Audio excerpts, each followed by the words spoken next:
All right, David, you're good to go. Okay.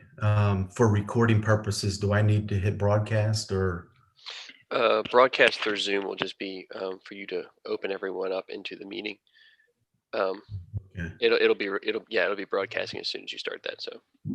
Okay, but as far as Zoom recording, I don't need to record anything. You can if you want, but I mean it's going to back this up on YouTube as well. So. Okay. All right, great. Thank you. Not a problem. Yeah.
Good morning, everyone. We have about 2 minutes. I am going to start our recording and open up the webinar for anyone in the community to log in. So we will be live. And at 9 o'clock, Stuart, you are free to begin. Okay, thank you, David. Okay. George, your slide deck is up first. I just put this slide as a front header. It would probably be good to bring up the agenda and have that as an active document also.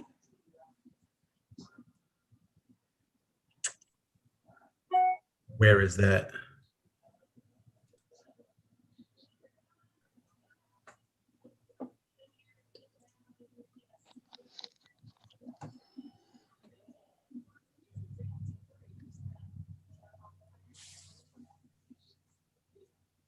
Well, good morning, George. Good morning, Stuart. How you doing? I'm doing great. How you doing? Pretty good. Pretty Yeah. good. It's been a year. It has that. It has that. Looking forward to 2021 and 2022. All right, I'm going to start recording. Okay. All right. Good morning. Welcome to our CTE Advisory Board meeting. I think this is a second virtual Zoom meeting we've had. We had one last October. I miss seeing everyone on a regular basis. I think our meetings are very productive, particularly the face-to-face. A lot gets accomplished doing those meetings, but we'll do what we have to do during this interim. But thank you, everybody, for joining us this morning, and welcome to our meeting. Most of you all should have the agenda. If not, David is trying to post it now, but we're set to meet this morning from 9 a.m. to around noon. Is there any public comment? Mr. Chair, we did not receive any public comment. Okay. Thank you, George. All right, as we go around this morning, let's do our introduction so we can see who's online. I can see most of you all, but let's just go around and introduce ourselves and say good morning. So, Marcia, you want to kick it off? Sure. I knew you were going to start with me, Stuart. I'm just unmuted right before you said that. But I agree with you. I really miss seeing everybody in person. I think we have a really productive committee, and I've missed y'all. I'm sorry I had to miss the last meeting, but it's been a little crazy. But I'm Marcia Lopez, and I'm the business department chair and Teachers for Tomorrow coordinator at Franklin County High School. And I'm also the cheerleading coach here, the head cheerleading coach. And we have our first football game tonight. So we're really excited. Yeah, that's good news. Thank you, Marcia. Thank you. All right, just continue on. Anybody can jump in. This is Ed Bowman. I'm the president of W.E. Bowman Construction based in Richmond. Glad to be on a Zoom and actually continue advancing CTE in Virginia. Good to have you with us. Thank you, Ed. This is Drexel Harris. I am, I guess I was recently retired from Dominion Energy, but every day it's no longer recently, but former Dominion Energy retiree. Still trying to stay involved and still doing my part to try to help folks get the skills they need to get employed and stay employed. Thank you, Drexel. Good morning.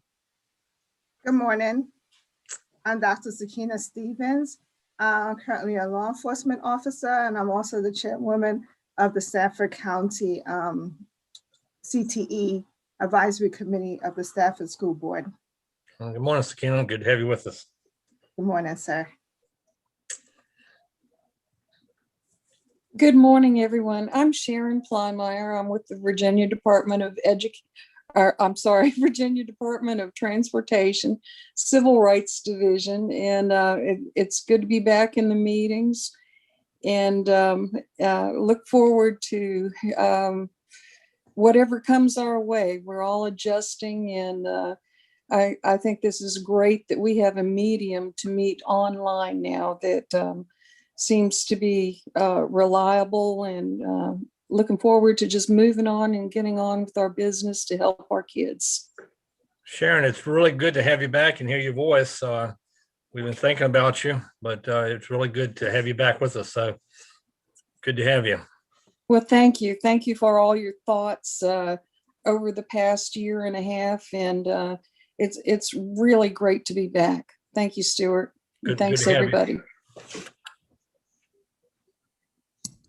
Hi, I'm Tamika Dowling. I am the Director of Baccalaureate Nursing Programs at University of Virginia. And I missed, I think, just the one meeting, but I don't know. It's just been a lot going on since COVID in the world of healthcare, which is where I'm always delved in deep with. So I'm happy to see everybody. Good to have you with us. I know it's been a busy time out there as healthcare has really taken off during this last year, hasn't it?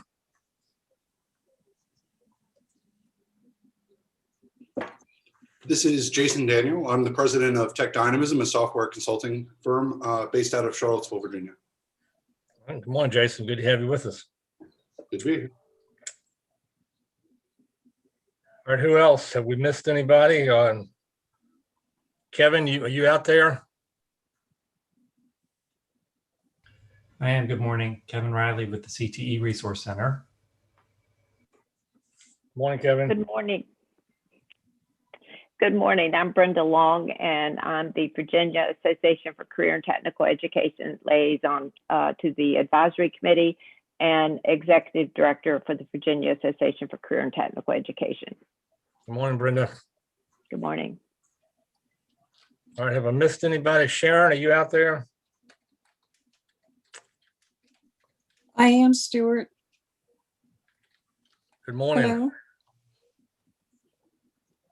I'm here, Stuart. Okay, good morning. Good to have you morning. with us. All right, thank you. All right, anybody else that we've missed? I'm trying to pull up the names as I see them also, but again, we Can hear us, but is having difficulty with her mic, but she is present. okay. All right, thank you. All right, the first order of business is approval of the minutes. Are there any additions or deletions, corrections to the minutes of the October 22nd, 2020 meeting?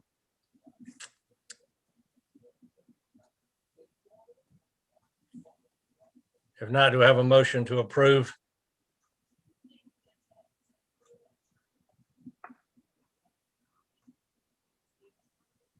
This is Dr. Stevens. I move that we approve the October 22nd meeting minutes. Thank you. Do I have a second? Drexel Harris, second. Okay. All in favor, just say aye. Aye. Aye. All opposed? All right, the ayes carry, so thank you for that. All right, the first thing we have on the schedule this morning is the Career and Technical Education update. George, are you going to handle that? Yes, sir.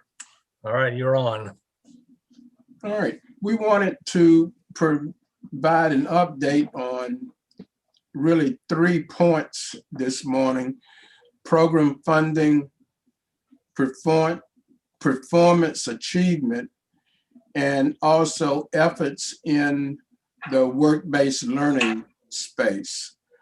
I will cover largely the first two, program funding and performance achievement and data. And Dr. Escherman will cover work-based learning and a myriad of opportunities that are happening in that area.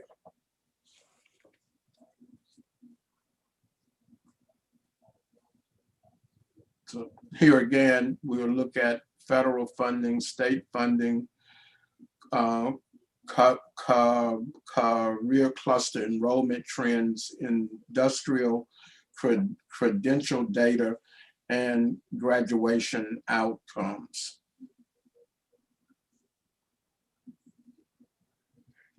Okay, all of our federal allocation for the year has been allocated to school divisions. Those reimbursements are flowing on a monthly basis. We did receive $28,777,108 in the Perkins allocation for the year. And of that amount, $458,797 was flow-through money to the 132 school divisions across the Commonwealth. And as you will recall, as we were working toward the approval of the state's Perkins plan with USDE, the Board of Education did establish a reserve fund, and that reserve fund allocation was $391,386. And David will talk more about how those funds are being used in this initial year.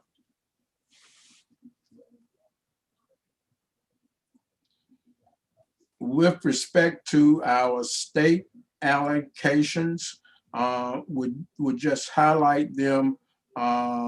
These amounts did remain the same in this first year of the biennium. There are a couple of exceptions that I'll point out as we go through the next two slides. But we did receive $1,800,000 for equipment, that's standard equipment of all types across program areas. And then another $1.4 million for equipment that would be classified as in demand to support fast growth industries. Additionally, $600,000 was allocated for innovative equipment grants. Those grant applications are out to local school divisions now. We will award 16 grants in the amount of $37,500. George, a quick question on the top two bullet items. The one on the 1.8 for CTE equipment, the 1.4 for high demand, high skill. What does that high demand, high skill dollar equipment look like? What are the areas? When this was initially being established, one example that was used in cabinet, if we needed to upgrade an agricultural item such as a lawnmower, that would be considered in the 1.8 million. If we wanted high-end manufacturing laser cutters, that could fall under the high demand, high skill, fast growth. So it's really looking at state-of-the-art equipment and apparatus while still recognizing there is a need for very basic tools and equipment. Okay, thank you. In the area of credentialing, we have three primary categories of funding there. The predominant one is the 1.8 million that goes for industry certification examinations, licensure tests, occupational competency assessments. And then the General Assembly allocated an additional 308,000 for workplace readiness skills for the Commonwealth examination. Those dollars may be used also for things in that first category of industry certification exams, licensure tests, and occupational competencies. When those dollars were initially allocated, they were restricted to only workplace readiness skills. Additionally, 500,000 has been allocated for STEM H, and that deals with STEM-based applications, primarily in the healthcare industries.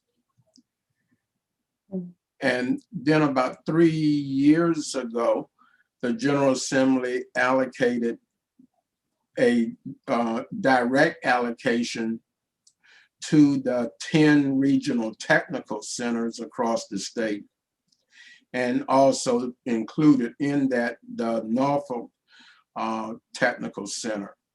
So those monies are split 60,000 to each and flows automatically to those institutions.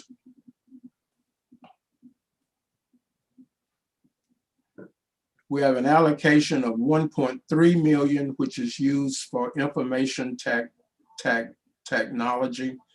That line item largely provides local school divisions all of the Microsoft Imagine Academy software resources, including credentialing tests across the state. Moving further, there's a line item that has been constant in the budget of 298,000 to the CTE Resource Center, which is where our meetings have normally been held in face-to-face settings. The General Assembly made a considerable increase in allocation to jobs for Virginia graduates for the current 2-year biennium, and increased that amount from around 500,000 to $2,243,776. The Office of Career and Technical Education coordinates those resources with the State Office of Jobs for Virginia Graduates, which is currently located in Charlottesville. Further, Northern Neck Regional Technical Center received 60,000 to assist with coordination of the regions that participate in that regional technical center. The next two items, the 100,000 to the Newport News Aviation Academy and the Vocational Pilot Lab, which is also in Newport News. Those two items I noticed are funded in the first year of the biennium, but are not funded in the second year of the biennium.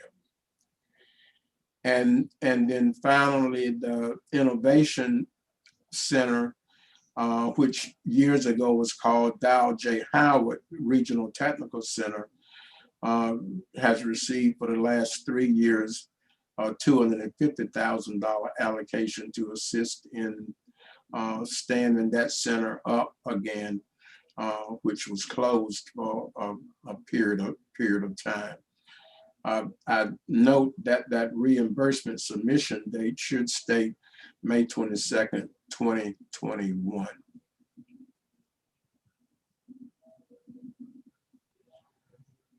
Okay, we wanted to look briefly at some of the data coming out of 1920. In most cases, our enrollment data lags a year behind.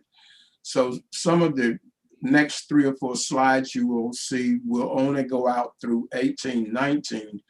But prior to our next meeting, we will be able to bring all of these slides current to 1920. I think the thing to note in this slide and the next one in just a second will be the trends in terms of what has happened in enrollment. As an example, if you look at agriculture, foods, natural resources, in 1819, there was 16,000. That number went up almost to 18,000 this past year. You look down at finance, in 1819, it was up at 33,000, and this past year declined to 21,000. We follow these numbers on an annual basis to try and keep track of how enrollments are shifting amongst these different categories.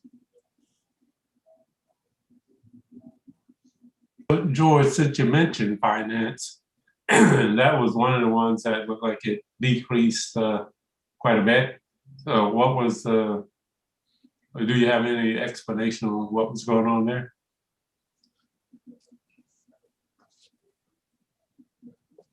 Anecdotally, one of the things that moves between finance, business management, and IT sometimes floats based on the economics and personal finance requirement. But we do not have any anomalies that would say this is exactly why student enrollment in that particular category decreased in that window.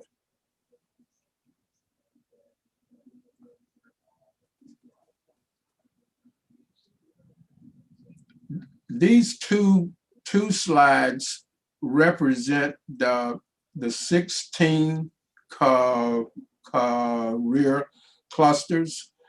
And we would note that effective July 1, 2020, the state implemented the energy cluster.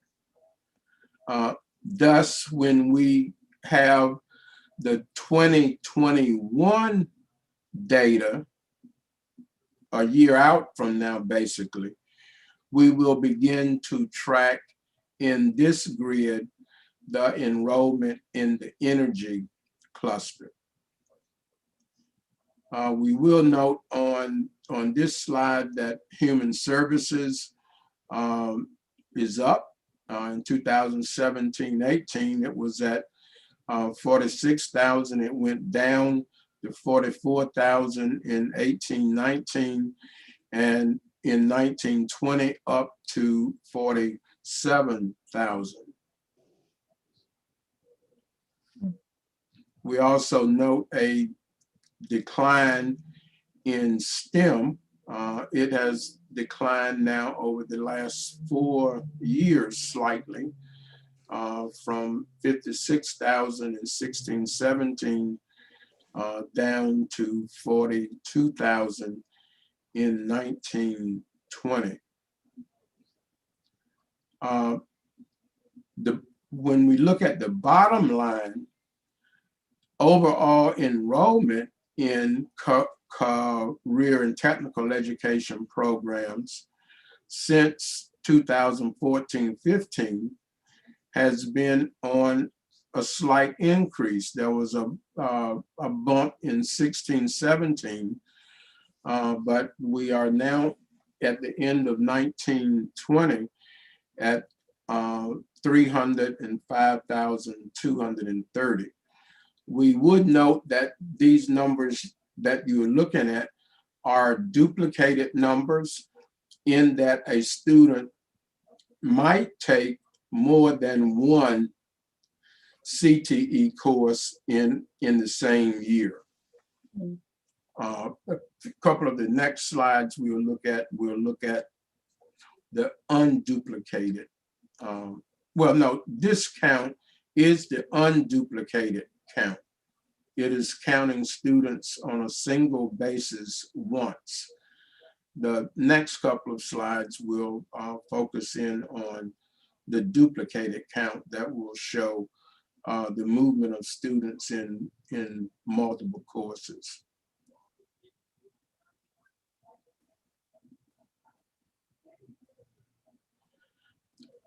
Okay, this slide looks at enrollment from a program perspective.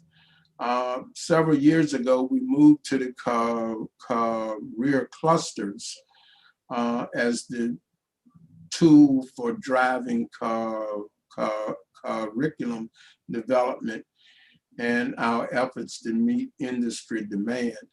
We do, however, still follow enrollment by program area, and this chart does show the duplicated count, in that students might be enrolled in more than one course in family and consumer sciences, or might be enrolled in a course in family and consumer sciences and a course in marketing, as an example. Enrollments in that regard have also gone up over the last couple of years, to complete in 1920 at 679,629. It will be interesting as we begin to get data pertaining to the 2021 year and the impact of the pandemic. We will see a little bit of that in one of the industry credentialing slides as we move forward. George? Yes. This is Sharon Plonmeyer. I have a question. In all of these program areas and in all of the numbers, is it possible to also get the percentage of the program area along with the numbers as far as a percentage of the total, so we can, just kind of visualize instantly, what percentage is going up and down from year to year? Absolutely. Kevin, if you make certain that we have that note clear, we should be able to provide that within a couple of days. Thank you, George, so much. Yep.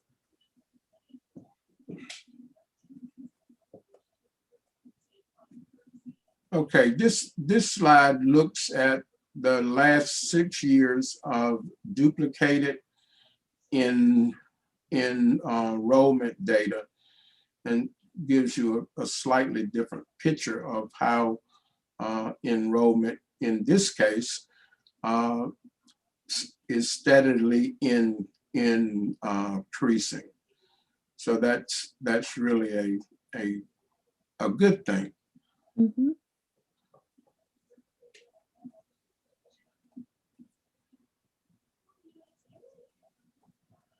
All right, this slide also shows a stair step of increase in achievement in terms of the pass rate of students in their exams versus their earning an exam.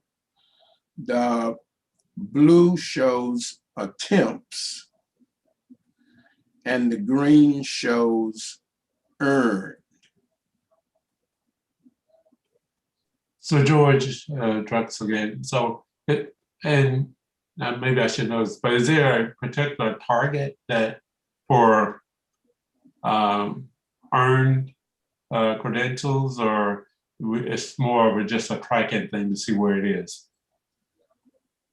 Well, from the state board perspective, every student, and there are 2 graduation requirements at play right now, but every student under Regulation 50 that graduates with a standard diploma must also earn an industry credential. So we could look at the number of students enrolled and get at the percentages that Sharon is asking for. But the goal is that every student would graduate with an industry credential. Certainly in the current SOA 51, students have an array of options to satisfy the graduation requirement, one of which continues to be industry certification. So our goal is to ensure that every student who enrolls in a CTE program would be a program completer, completing a sequential elective of courses, which is a minimum of 2, and that they would also graduate with an industry credential. So there's a lot of space there for our continued work. Okay, I partly asked because it's been essentially flat, you know, over the time. And then I guess the other part is for those students who don't earn a credential, they still graduate, but is it some type of asterisk next to, or do they not graduate? This is Lauren. Can I add on to Drexel's question? Do these data include retakes of tests? So the 158,000 earned, that's clearly past tests, acceptance or credentials earned, but the 215, does that include retakes of tests for students who fail the first time and pass it perhaps on a second attempt? It does. So the actual percent that earn the credential might be much higher. Might be higher. If half the student, for example, if half the students who failed it the first time took it a second time and passed, that 26 percentage point gap could in theory be just about halved then. Everybody took it a second time. We will disaggregate that data and provide you a more granular level view.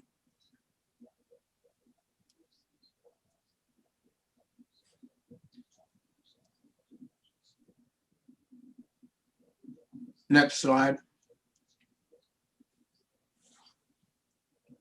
This slide looks at the same data from a slightly different perspective of identifying those credentials earned in the areas of occupational competency skills, industry certification, state licensure, and workplace readiness.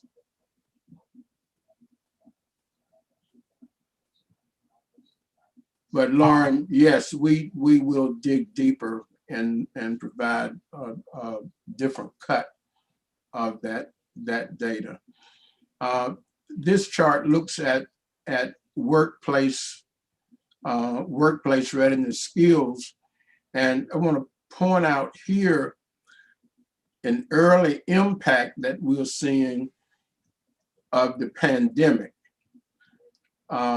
If you notice, the total number of test takers in 1819 was 55,000. Total number of test takers in 1920 was 34,000. We knew as we moved into the spring that with schools closed are on various schedules, and companies that offered industry credentialing exams, that opportunities for students to sit for various exams would be impacted. We have not received all of the data yet across the array of industry credentials, but we are seeing lots of efforts on the part of industry credentialing companies that provide examinations and schools in adjusting to try and provide students with increased opportunities while remaining in accordance with the CDC guidelines for social distancing. But when we begin to look at impacts, there was an impact last spring pertaining to students' opportunity for industry credentialing exams. Next slide.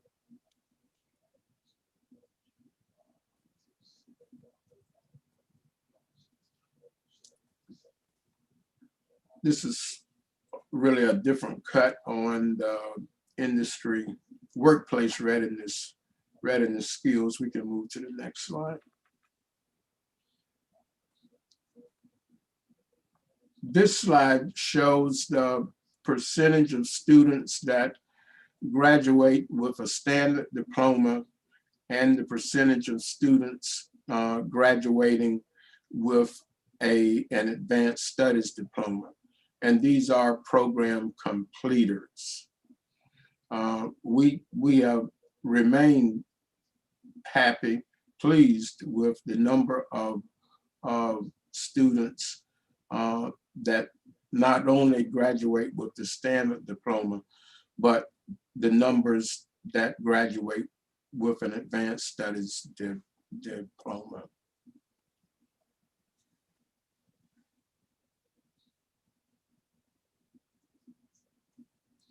This slide shows the total number of completers as tracked in the completer demographic survey conducted by the University of Virginia.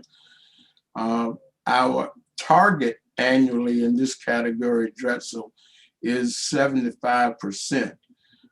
We did come in slightly under that, but given this survey is conducted a year after graduation, so this 2018-19 survey was actually done last spring in the middle of the pandemic.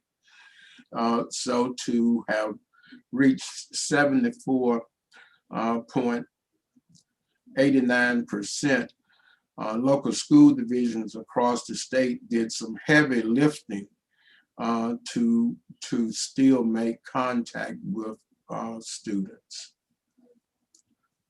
Next slide. And this slide looks at that same data in terms of what did we find those graduates are currently doing. And 72% are enrolled in post-secondary, and you see the breakout of the remaining numbers. So when you add enrolled in post-secondary, employed full-time, those are two healthy indicators of where students who have graduated and our programs are moving to after graduation. We do have the Career Success Stars program, and we may have the data from that by our April meeting to see some of the success stories that students indicate in terms of their occupational paths. Okay, thank you, David, for driving through those slides, and we will now move to a series of 3 topics or more that deal with our efforts in this work-based learning space. Thank you, George. Just give me 1 second to set up here. Good morning, everyone. It's great to see everyone here. We thank you for your input and feedback and participation on the committee. Workforce development has been a focus for us, and as we developed the Perkins 5 plan, we were in a position to be bold and to really take a look at what we can do to continue the success in a number of different ways in career and technical education throughout the Commonwealth. The state board did approve for our reserve fund. So I go back to what George had indicated with the dollars in the very beginning of his presentation, and he said that I would come back with some more detail. And I do want to take a look at that. So what I'm going to do, looking at my updates, will be to look at that reserve fund and what we are doing within work-based learning as far as initiatives utilizing those funds. Separate from those funds is another initiative that we are calling the Virginia Work-Based Learning Network. So I will provide an update for you with that. Also, throughout the Commonwealth, there's been a local work-based learning collaborative with local division support in really working collaboratively together, as you can imagine, through the pandemic, trying to work through experiences and providing work-based learning opportunities has been a challenge. So there is a collaborative that has moved forward. And we also wanted to share with you a report, and I'll give you some background this morning regarding the Regional Education Laboratory that Virginia participates in. January 11th, there was an AP or the Appalachia Credentialing Report that was released. So we're going to just give you an overview of that as well. So that's what my updates will look like. So work-based learning, as you can imagine, any of you that have your own organizations within your own industry sector could imagine having opportunities, for example, maybe to provide an internship, but not knowing, how to connect with school divisions. And, at the local level, school division administrators, need to reach out and work in their communities with their businesses. And it's a challenge in some school divisions where you also may be the assistant superintendent for instruction for your school division, but you also have CTE responsibilities in a smaller division. It's difficult to get away and get into your community. So work-based learning and the use of the reserve fund has been wrapped around an initiative that we have.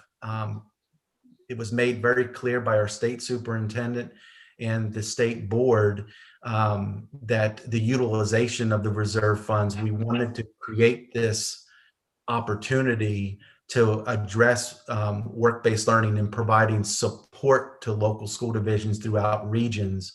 But we also, as you recall, when we talked about the state plan, we didn't want to do this in a way where it would impact school divisions or community colleges in a negative way. So the funding that we have off the top of this budget is for supporting a network. So what we are after is establishing a professional network from secondary, post-secondary, business and industry to provide support and resources wrapped around work-based learning. It's a core component of career and technical education, and it's an impact. George mentioned the success stars and what we're hearing from individuals that have been through programs, their work-based learning experiences along with co-curricular student organizations and the hands-on competency components of their courses are all critical to the success of the student. So looking at this, we are going to phase in an approach. Our goal is to have at least a work-based learning specialist in each of the 8 superintendent regions. So the Commonwealth is divided up into 8 superintendent regions at the agency. And our goal is to address this immediately, to have immediate impact for the entire Commonwealth. So we're going to start by hiring 3 individuals. So we're going to start with 3 work-based learning specialists. Actually, we've gone through the entire process of developing the job description, making the announcement. We've gone through the interview process, and we have made a recommendation to Human Resources, and we have 3 successful candidates that will begin effective March 25. So we are really excited about where this is headed. Ultimately, and now you're doing the math, 3 positions covering 8 superintendent regions. So in year 1, that is the situation. So these individuals will have multiple superintendent regions because we wanted to make sure we had the opportunity to support the entire Commonwealth right away, right out of the gate in year 1. In year 2, based on the allocated amount to Virginia, and with that mindset of not impacting school divisions with their local funding or community colleges, we will increase that. And then in the final year in 3, we're hopeful to be at 8 positions. So as you could imagine, those regional assignments will change as well. So, for example, one assignment right now would be regions 1, 2, and 8. So that will evolve. And the idea is to make sure that as we hire these individuals, that we ultimately end up getting these individuals that live close to their regions. So the actual assignments may change, obviously, coming down to actually working with one superintendent region. So in year 2 that we're getting ready for, we may actually now have to target where the next positions will be hired. So we'll have to target an area to be able to do that. So this is an effort to support school divisions in a regional way. Now, over time, our CTE directors have been working in regions. They're very familiar with working with their counterparts within their superintendent region. These individuals will be working closely, as you could imagine, not only with CTE directors or any of their work-based learning staff that they may have on board locally, but also the community college support staff for work-based learning, and then the business and industry.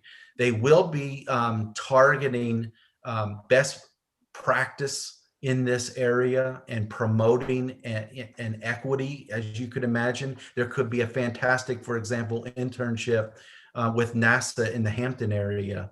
And the idea here is that this could be something that could be an opportunity for somebody in another part of the Commonwealth. So we don't want students' work-based learning experiences impacted by their zip code. And as you can imagine, some parts of the state that we don't have the same businesses or the same types of businesses in every part of the state. So this is a great opportunity to address equity and provide these virtual experiences. Now, looking at this as well, these individuals will be supporting rural areas and areas with high percentages of participants and high percentages of numbers of CTE programs, but also where there's disparities or gaps in performance. So those are some target responsibilities that they have, along with identifying the industry sectors that are of need. So as you can imagine, this is an exciting position for someone to come in and be able to build this network. So in essence, this is a network that we're trying to establish. There's already a lot of good things that are happening. We're going to be building on the good things that are happening. And quite frankly, school divisions are excited to see this regional concept that they've already been doing. They already meet regionally as CTE directors. Now, some additional support. And as I mentioned earlier, for some of the school divisions, it's extremely difficult to be visible in their community because of their role in a smaller division. So having this ability to network and create these opportunities and the ability to share is of utmost importance and really a focus for what we have, not only for this year, but over the next 2 years to build this out. So those reserve funds that George has been talking about at the very beginning are strictly identified for the this position and the build out of that position to ultimately get one work-based learning specialist in each of the 8 superintendent regions. Okay. Some of the comments in chat, David, sort of, I think, suggest that the group understands and that we can move through this a little quicker. Yep. So the second area is a network of support. And I'll go back with this. There's been tremendous support from the governor's office in looking at supporting work-based learning. In fact, through the pandemic and talking with the governor's office, Megan Healy specifically, the question came about based on the pandemic, are there different needs? And so we surveyed CTE directors around the Commonwealth, and the number one category that came up through the survey was looking for virtual work-based learning experience opportunities. So the idea was to build out a Virginia work-based learning network that would be a collaboration or a hub of resources and opportunities. So this slide here shares what this initiative is. Now, this is separate funding. This is not reserve funding. This is separate funding for us to build out a network. So what I've identified in the first bullet is that this is a collaboration between the Virginia Department of Education and the Virginia Community College System to build out this network of virtual work-based learning experiences. So in essence, we're not looking at buying any kind of canned package. Virginia wants to roll out and build their own work-based learning ecosystem. And what this will do is it will integrate opportunities between secondary, post-secondary, business and industry, and different workforce support mechanisms through the Economic Development Office. So tying all of these stakeholders together in building out these virtual experiences to ensure that students are college and career ready. So this is an exciting opportunity for us to build out basically an interactive website that will be a clearinghouse, if you will, of all of the different opportunities and resources that will be available for school divisions throughout the Commonwealth. To not only build this out, but also to coordinate these efforts A coordinator will be employed to lead the development and the collaboration and the delivery of professional development as this is established. And this individual will then also lead the 8 work-based learning specialists. So this support will also be someone that will be kind of leading the efforts, if you will, through our office, but also engaging all of the different regional specialists to bring all these pieces together. So you can see how nicely this is fitting together. So those are the 2 aspects. The core services, as I identified earlier, it's going to be an interactive website that will provide the opportunity to expand this ecosystem. You could imagine in a virtual situation, the idea of having a live chat, a live industry chat. So those types of resources will be embedded into this system where we could have students in a virtual situation, but still have the opportunity to ask a question to a live individual from any of the business and industry representatives that participate. So providing this equity of access is a focus for this virtual work-based learning hub, if you will, to ensure that students are college and career ready. Again, this was identified by CTE directors across the Commonwealth based on experiences throughout the pandemic of a high priority need. So we are in a position to be able to address that in a creative way. We're really excited for this work to move forward. We've been working closely with the Virginia Community College System, as I mentioned, building out a memorandum of understanding to get this work accomplished. Okay, so those were 2 initiatives that I wanted to bring up front. Any questions before I get into the next category? Dave, it's Laura. Go ahead. Sorry. Go ahead. Oh. Just a comment, David. You know, the CTE directors around the state, what a wonderful idea. And it's, you know, can't say it's timely because it's so needed, you know, due to the pandemic. It won't say it's timely at all, but, you know, it's so needed now. But would ask a question here regarding the website and all, that, you know, it be developed as it goes along. You know, your 3 people come on for the 8 districts around the state on the 25th of March. Is that website going to be up and running by then so that it can be added to?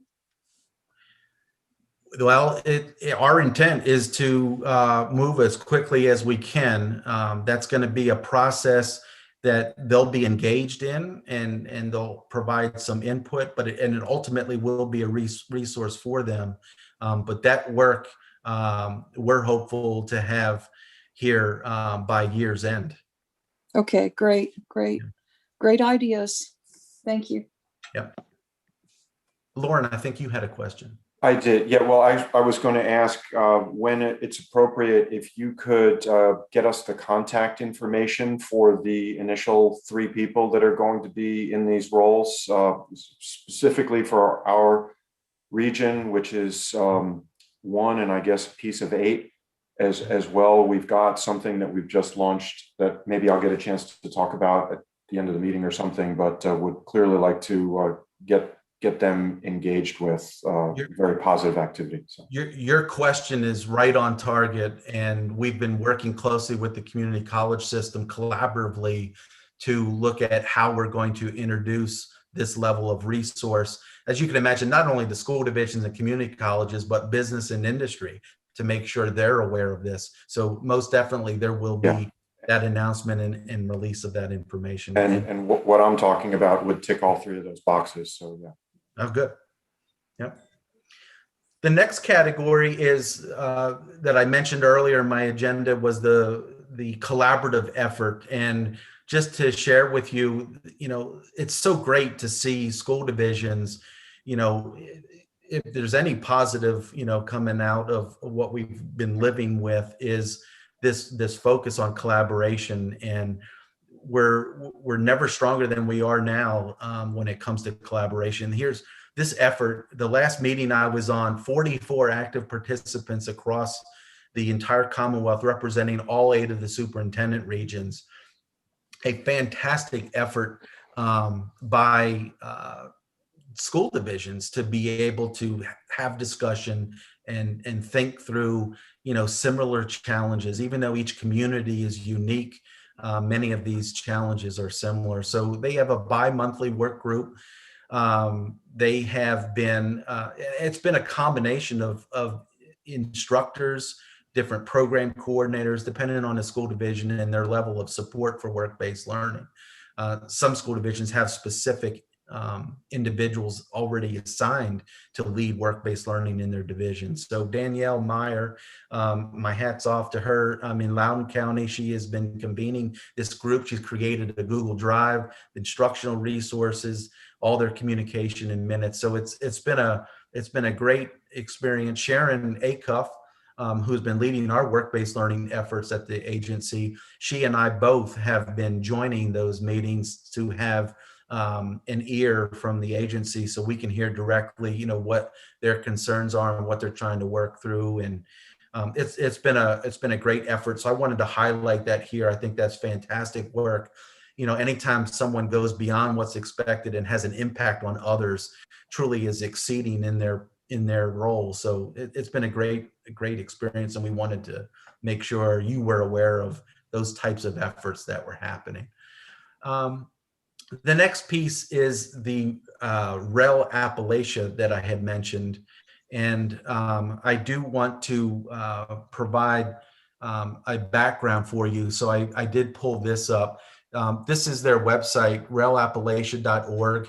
And just wanted to highlight that there are 10 federal regional education laboratories across the country. And Virginia participates in the REL Appalachia, which serves Kentucky, Tennessee, Virginia, and West Virginia. And this is a regionally based research alliance that works with school divisions and districts and state departments of education to really drive through policy and practice to help states and districts and other stakeholders improve education. So I wanted, first of all, just to give you that background to make sure you were aware that Virginia was participating in one of these 10 Appalachia REL laboratories. So it's a regional education laboratory. There are 10. Virginia participates in the Appalachia component. So I just wanted to start with that. There was a report that I mentioned earlier related to credentialing, and in the PowerPoint that was sent to you, you do have a link to the report. It was released January 11th. Just to give you some background, this is a credential report, and as you're well aware, Virginia, starting in 2017, for students on a standard diploma, required a student to not only take but to pass a CTE credential. And this report really examined CTE credentials, and it identified the 5 most commonly earned credentials in Virginia.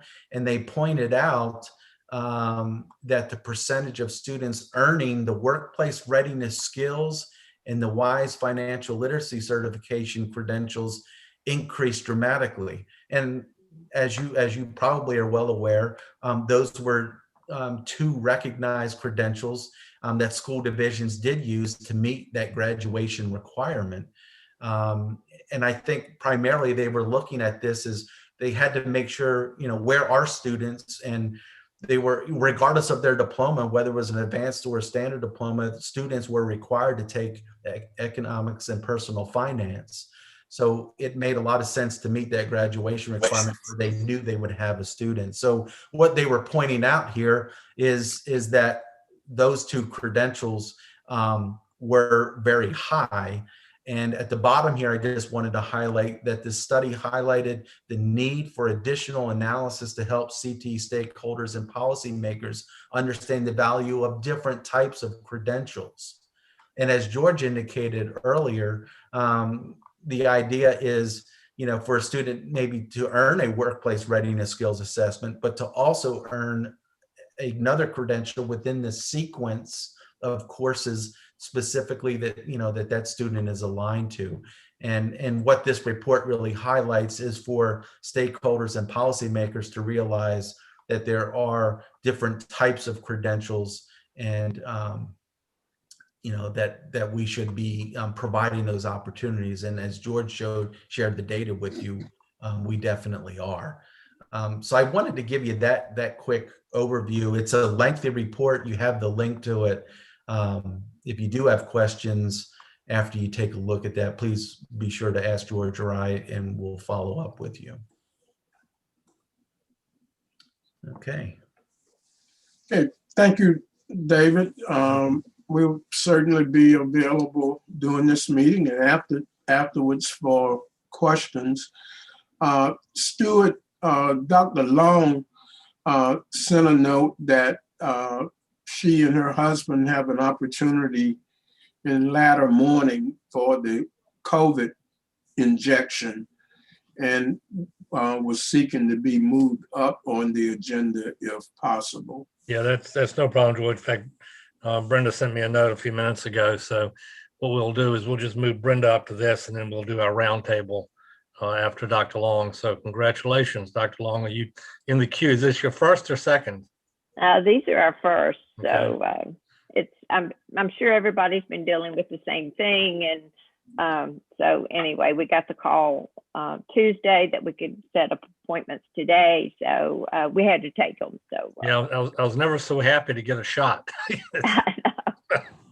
I know. I'm looking forward to it. Yeah. My sons have sent these memes all morning that we're in a race car and just doing this way to get to the Richmond Raceway. But anyway, good luck. I just hope everybody gets theirs. I don't care who gets theirs when. I just want everybody vaccinated because I want to put all of this behind us. So I'm for everybody getting theirs whenever they can. So thank you for accommodating our schedule today. I will stay on the call for as long as I can until I have to leave.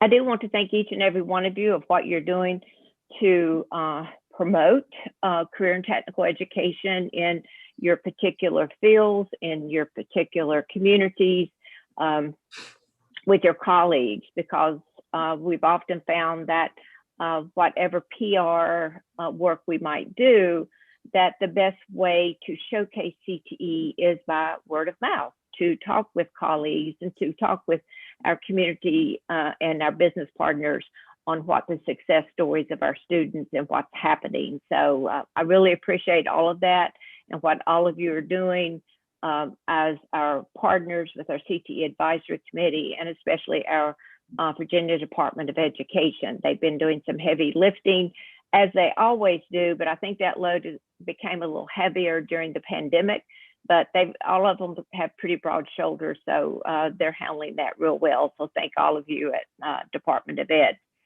I would like to just talk a little bit. As you know, I am the Executive Director for the Virginia Association for Career and Technical Education, and we continue to push forward to build that capacity for career and technical education even during the pandemic.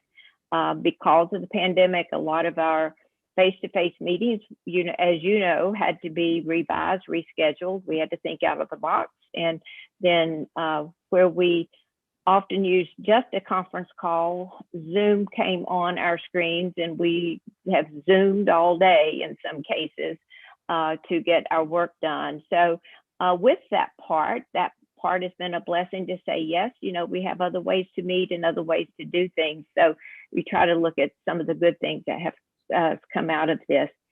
Virginia ACTE did do something that we stepped out of our box, was to do a CTE live session. We first did them bi-monthly. We're doing them monthly now with a different topic each month. We have had the VDOE staff there to provide updates. We have had conversations with teachers and CTE administrators on some of their practices and some of their challenges and just sharing of information. And then we've had guest speakers to talk about how we can do our professional development online. And our next session is March the 9th. It is free. It is open to anyone who wants to participate.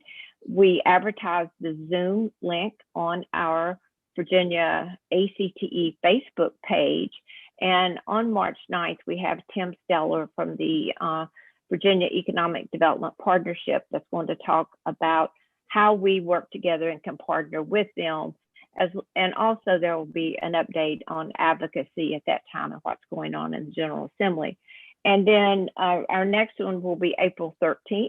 And we are looking to do a session or maybe even an extended session on work-based learning, the very thing David was talking about, and coordinating with the local initiative that Danielle's working on, and kind of bring this together and showcase it to everyone. So we are looking at opportunities for that. Anywhere we can put CTE out there and let folks, and when I say folks, I mean everybody, business partners, parents especially, students, counselors, our teachers, that we always have to keep broadening our perspective and moving along with that. Our teachers and administrators have had overwhelmingly challenges during the pandemic, and that's not to say all teachers haven't, all teachers have, but I think our CTE teachers took a double whammy in the fact that there is so much that is contextual learning, hands-on learning, that we demonstrate the skill set, we reevaluate the skill set, and then we reevaluate or have to redo the skill set to make sure that we're getting it correctly as a part of competency-based education. But our teachers have done an excellent job, and our administrators in dealing with this. Teachers have done demonstration videos that they put online for students, and they've prepared take-home kits for with materials that students might use in class to do some work with. So our hats off to them as they continue to still deal with everything else with the pandemic, but they have just gone the extra mile across the way. One of the other things that Virginia ACTE did was that we had our virtual seminar in January, which is usually a time for us to have CTE at the General Assembly day, to go to visit with our policymakers, to share with them all the great things that's happening. So that seminar was virtual, and we did it over 2 days, starting in the afternoon after school. So our teachers would have more of an opportunity to attend and would not have to worry about substitutes or already leaving a virtual class, or even if they're on hybrid schedules. So it was one of our largest attended events with over 290 folks registered. We did have our seminar as the best practices in CTE.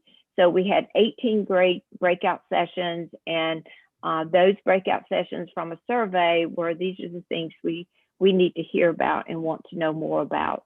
So a lot of it was related to the pandemic. A lot of it was related to the causes that because of the pandemic, we've got to change our instructional delivery.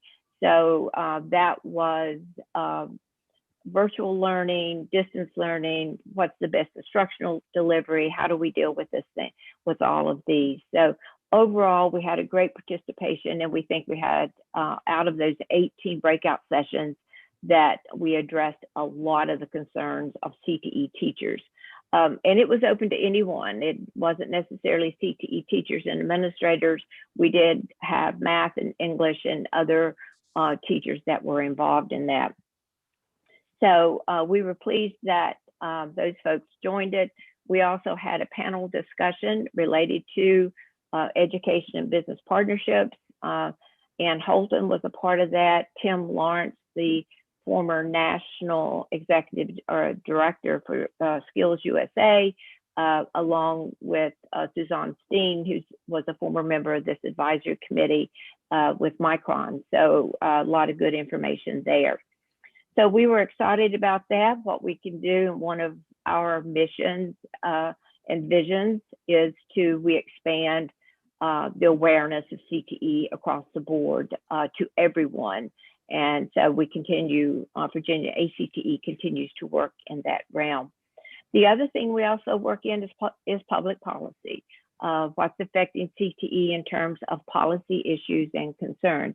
And as you know, for the past few years, we have been taking on the initiative to have funding for the replacement of the Virginia Educational Resource System online that we refer to as VERSO. And that is their CTE database that's housed at the CTE Resource Center, to where anyone can go in and look at course offerings, competencies, credentialing information. I mean, there is a slew of information there. But as you know, that system crashed in mid-June. It finally died. We have been nursemaiding that system, putting Band-Aids on it for the past several years, and it finally crashed.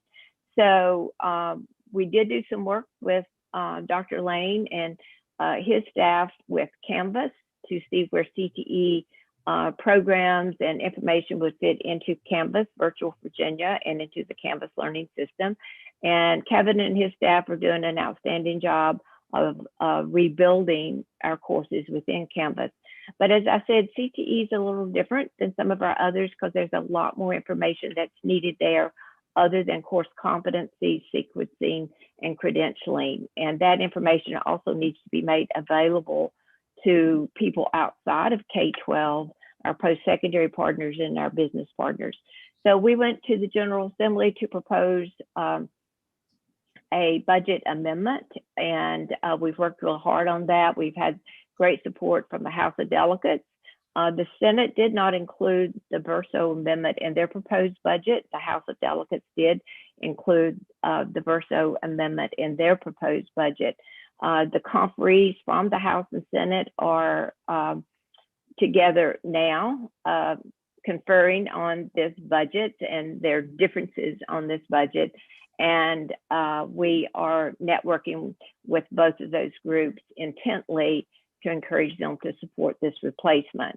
And as we look at it, it wouldn't be just replacing the VERSO back to what VERSO was, as in anything we need to update and move forward with new technology, but also move forward with an integrated system that we can use across other learning management systems. Our teachers and administrators, besides dealing with the pandemic issues, they have really struggled because there was not ready access to those course competencies and everything. Again, Kevin and his staff were able to download that, and when teachers requested what they needed, they received that in PDF format or Excel spreadsheet. So we need that system where it's interactive, where it makes it easier for our teachers to access that, but most of all, that our business and industry folks can access that, as well as post-secondary. Now, as a part of Virtual Virginia, those two groups would not have access to Virtual Virginia and Canvas as it is now. So we're continuing to work on that. Things are pushing close to the deadline, with the Senate scheduled supposedly to maybe adjourn on Saturday, but it could go longer in a special session. So we continue to network with our folks over there and encourage them to support that budget amendment. On the national level, on the with Perkins funding, we are Virginia ACTE is participating in the National Policy Seminar, and with that information this week on encouraging our congressional folks to support a significant increase in Perkins funding as it comes up for reauthorization in fiscal year 2022. We did meet via conference call with Senator Kane's staff yesterday.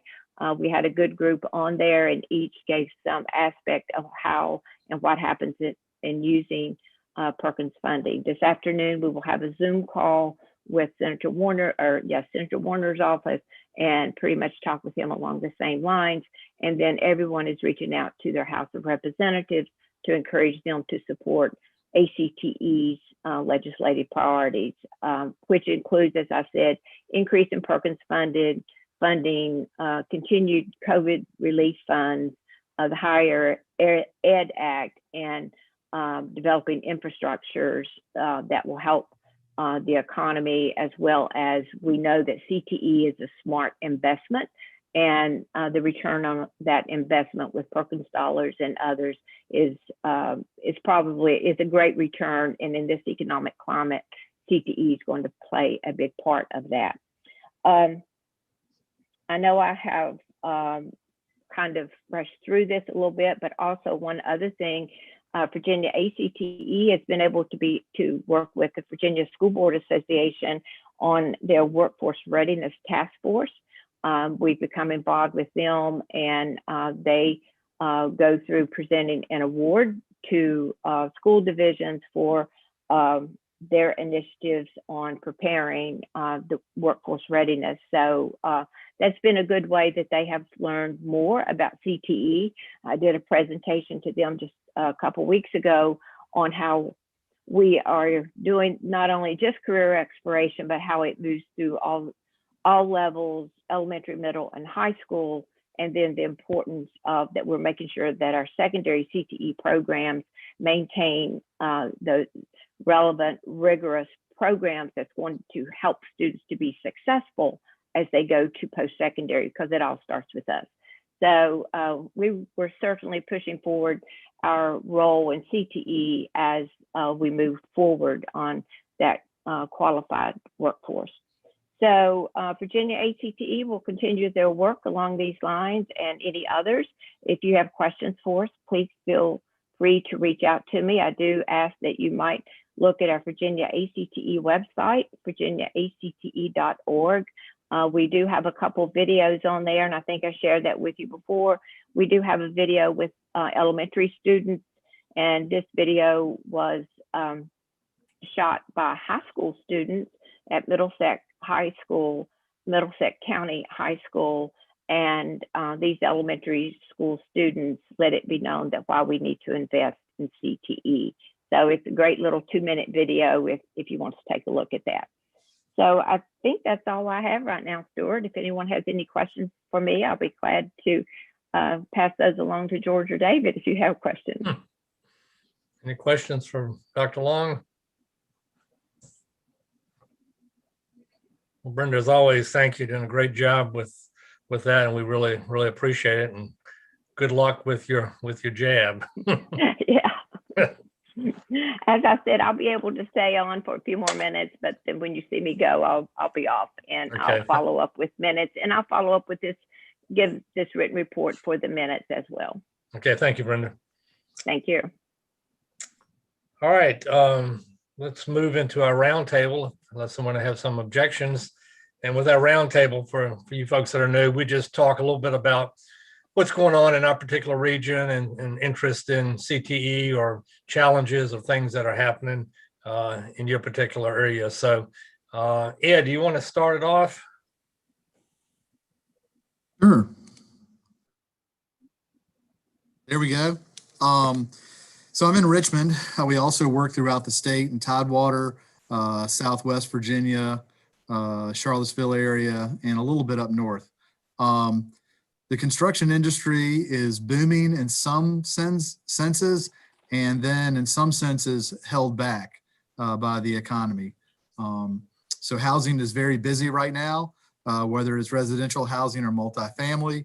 Our business is focused on multifamily, and we're getting ready to start a large project. We're the owner, developer, and general contractor. Workforce. As our workforce ages, which we're seeing in our business, they also have more options that are available to them because they've got more experience and they become more in demand.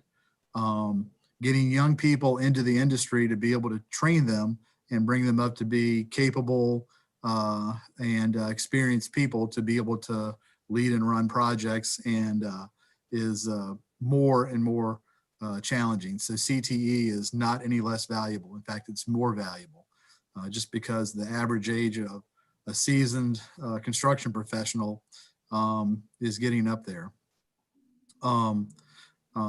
Obviously, I'm sure that everybody is sensing that in other areas. I think there might be some wrong-headedness that anybody can work in construction, just like anybody can work in manufacturing or high tech or healthcare. It's a very specialized trait, and it takes years of experience to be able to be independent and functional and valuable a worker or leader in any business.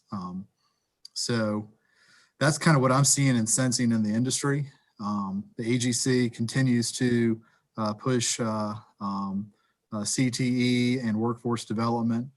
They've got a number of initiatives that are going on, and so I value this group and what they're doing. Sometimes you can see that a college education is not as valuable as a plumber or as a electrician. One of our neighbors had their water heater go out, and it's a tankless. It's a very high-tech piece of equipment. Guess where it is? It's in a container coming across the ocean. There's none available. So the product was under warranty, and yet they don't have a replacement one. So you can have a lot of things, but if you don't have hot water, that affects your day pretty much from the start. So here's to it for plumbers. I think our friends in Texas are seeing that right now. So, oh my gosh, electricians, yeah. People to cut with chainsaws to cut trees out of the road and off power lines. Yeah. Valuable work.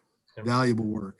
Yeah, you make a good point, Ed. You know, I think sometimes folks don't understand just because workforce is available, they have the skill. It becomes a skill mix issue, trying to find the skilled people that you need. There may be 100 available, but that's not the 100 that you need to solve your needs. So I think that's a critical point too, that a lot of folks don't. I know in this region, it's kind of a match. You know, you need 100 people. There's 100 people unemployed, so you just move them over into that sector, and it's not quite that easy. So. Well, and the other thing we're seeing is the availability of supplies. Guess where supplies come from? Lumber. Lumber has doubled. I've got a $400,000 bust on a project right now because of the cost of lumber. Guess where lumber comes from? It comes from forests. It comes from loggers. It comes from haulers. It comes from the people working in the lumber mill that actually process it and then band it and then ship it to the wholesaler or the retail. Yep. So it's the whole supply chain. We realize how weak it is. Appliances. We had a project that we had all the stoves, all the microwaves, all the dishwashers, or no, I'm sorry. We had everything except for the stoves for an apartment building. Guess what? You can't lease an apartment without having a stove in it. So we had to, just because they're not available. So we're seeing shortages all across because of the increased demand. So that's a positive thing. There's demand for the services that our people that we work with create. So. All right, well, thanks, Ed. Good comments. We appreciate it. Lauren? Sure.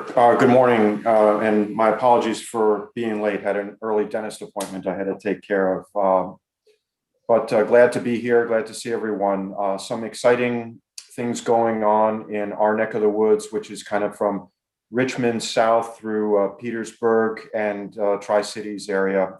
Just earlier this week, actually, we have now officially launched a chapter of the Virginia chapter of the Federal Association for Advanced Manufacturing Education, which the FAME chapter. This is an employer-led initiative.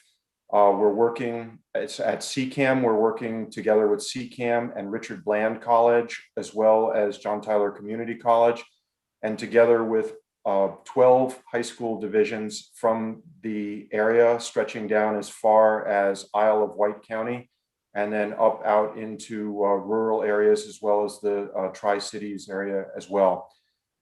This week, in fact, just earlier this morning, We got a sign up from our 9th employer who is going to be working with us as part of this initiative. We'll be working to recruit seniors in high school starting this spring to launch a cohort of employees. We're now up to 17 committed hires from this group of employers. The group of employers also includes the new and emerging pharmaceutical sector that you've all been reading a lot about in Southside, centered in Petersburg. So AMPAC, Flow, and Civica are all part of this group of employers, and the employers represent a very wide swath of manufacturing industries, from consumer goods to food products to pharmaceuticals and heavy industrial. So we're really excited about this. As David was talking about earlier, the nexus of secondary, post-secondary, and employers are all coming together. That's specifically why I would like to make contact with this new work-based learning specialist and probably invite them to be part of our advisory board for this entity, to be able to work across all of those business and educational entities to help make this a success. With Richard Bland as our main educational partner in this, it also opens up another opportunity because they have residential facilities available. And if it's okay, is it okay if I just show one slide on the screen here? Sure. I just picked one out of a presentation that I've got. So this is a cooperative education model where the candidates who join after they've graduated from high school work 3 days per week paid by their employer, and then they attend classes 2 days per week. So it's a cooperative model. This organization is operated by the employers. CCAM and Richard Bland are the educational partners. So essentially, it's a pull system if you're a lean manufacturing person like I am. And so we are there to serve our customers, the manufacturers in this entity. And so they essentially craft the curriculum to the needs of the industrial partners, and we work to serve that. The candidates come through this after 24 months with an associate's degree that would be conferred by Richard Bland College. And obviously along the way, they have opportunities to pick up fantastic credentials.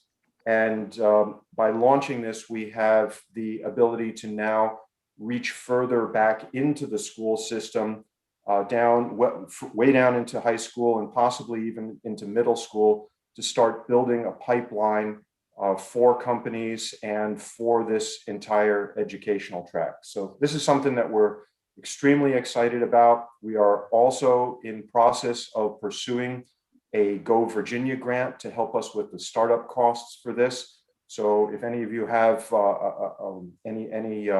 any friends at DHCD and at the state level of Go Virginia, we would greatly appreciate your help to get this launched. We project and have got the numbers to support that the program should be self-sustaining after 24 months. And offline, I can go through detail with you. Lauren, but sure, question. Lauren, what degrees are being awarded from Richard Bland? So it would most likely be a mechatronics related Associates of Science degree. The target role for this is an advanced manufacturing technician, which is essentially a multi-skilled maintenance technician. This is different from the MT1 certification that is currently offered across the state. It is much longer term in nature. As I said, it's a 24-month program as opposed to a 2-month program, which is most of what the MT1 is. Right. And so we are eager for new companies to continue to join this initiative, whether they're from Central Virginia or perhaps even from a little bit further afield with the residential capabilities at Richard Bland College. It opens up the possibility for students to be 3 days per week working on site at their host employer, and then come down and really just spending 1 day away from their home location, completing their 2 days of classes. So again, we're very excited about this. We're beginning the activity now of reaching out to the dozen school divisions who are our partners, mostly through CTE divisions, to identify the best opportunities available in this environment for us to do the recruiting and hopefully get some great candidates to come and join the program. Lauren, I may have missed it. How large is the cohort group? So our first cohort is going to be 17 students, and we just got the last commitment for the last 2 of those earlier this morning. So Bland is able to arrange their academic schedule to meet that Thursday and Friday requirement that the employers have? We're still working out exactly the details of which would be the academic days versus which would be the on-site days at the employer. Some of the classwork would be done on the Richard Bland campus, and some of it will actually be done in the laboratories and in the manufacturing simulation facility at CCAM in Prince George. Okay. So we're working very closely in partnership on that. Very good. Good work. Thank you. All right. Tamika? So lots been going on along the lines of what Ed was mentioning about labor and supplies. Same thing is happening in healthcare. With the pandemic, we're right here at a year of it's like a soap opera, living, life during the pandemic kind of thing is the way I look at it. Things are always changing on a daily basis on our end, in healthcare as well as in higher education as we try to adjust to those changes. As far as the nurses, just to give y'all a little, I'm sure, y'all watch the news and you see this stuff, but it is really impacting negatively on healthcare workers. They are exhausted. Many nurses are leaving the profession. Some of them are leaving the hospital where they've been working for years to be employed with a travel agency to get paid more money to come right to their hospital doing the same thing, but they just get paid more to make it worth the I guess worth with the money piece of it, worth doing the work. As far as supplies, PPE is better, but it's still a delay in getting certain things. And so when you have all those things that's happening in the hospitals and in the healthcare institutions, it impacts education for nursing students to go. We have many programs in the state who are not sending students to the hospitals, and so they have to be creative in how they get their practice, whether it's in a lab or different things, different ways to get it. We used to be able to get it in the community, but the community settings are even harder to get because you don't have the resources like in a controlled environment like you would in a hospital or acute care setting. So it's been challenging on all ends. Let me see what else I want to tell you. Most schools in the state have gone to online learning when you have your didactic or your lecture component because of the space. Not necessarily is it because students don't want to come. They really want to be in person. Their mental health as well as faculty. Everybody's kind of over it, but students who are not used to being in an online setting for a year, it's really impacting them. Some of them have home life issues that are going on because of the pandemic. Some students have lost family members. Some faculty members have had loss as well. So it's going to be interesting to see when we start clearing out a little bit or start getting to something different than what we are now. The impact, I assume it's probably going to be, I think it's going to be some PTSD going on. I think it's similar to when you are in a war zone for nurses to see this amount of death, even when you're in units that you know it's going to happen, but to have it happen like this and families not be there. So you are the only person that's there to, have that dignity for your patient, but for them to be with you to say those last words, that they don't get to have to their family. So that's what's been happening with us in a nutshell. Yeah, that's a good point to make. I've talked to some of our mental health professionals around here, and they've seen a large increase in the number of folks coming in simply because of everything that's gone on for the last year with the isolation and the loss of family members and just a daily barrage of bad news. And so yeah, it is. It's every time you turn around, it's always something. The vaccines have been very helpful. I'm hopeful that Johnson & Johnson will have their vaccine come through there. That's going to be a 1-dose versus 2-dose process. So I think that'd be great. When you're talking about people getting in and you don't have to remember to come back. And, I work in healthcare and I promise you, I almost forgot my second dose. It was like, oh, shoot. Cause it wasn't like a invite. I didn't put it, I had it on a written schedule, but I couldn't. And then I had to remember, like, where am I going to get this one at? Cause I got to get there to get the second dose. If I don't, it's like starting all over again. I don't know, so it's a lot to try to figure out the 2-dose. So, those of you who are going to do it, please make sure you write it down in several places to remember where you're going and what time you're supposed to be there. All right. Thank you. You're welcome. Sakina? Hi, good morning, everyone. So we have our goals together for the advisory committee, and we're preparing to meet with the school board to let them know what our goals are, and hopefully they'll vote in favor of our goals and assist us in making the CTE program a little bit stronger, a little bit more processes being put in place to help us just expand our program, to strengthen the program, because it is a really good program in Stafford County, and hopefully we could do a lot more in an upcoming school year. In terms of work, I agree with Ms. Dowling. Things has just been from the inauguration to, just everything else. It's just been a constant speed. We've been consistent. And then somebody recently told us there's 96 days to hurricane season, which is another uptick for us.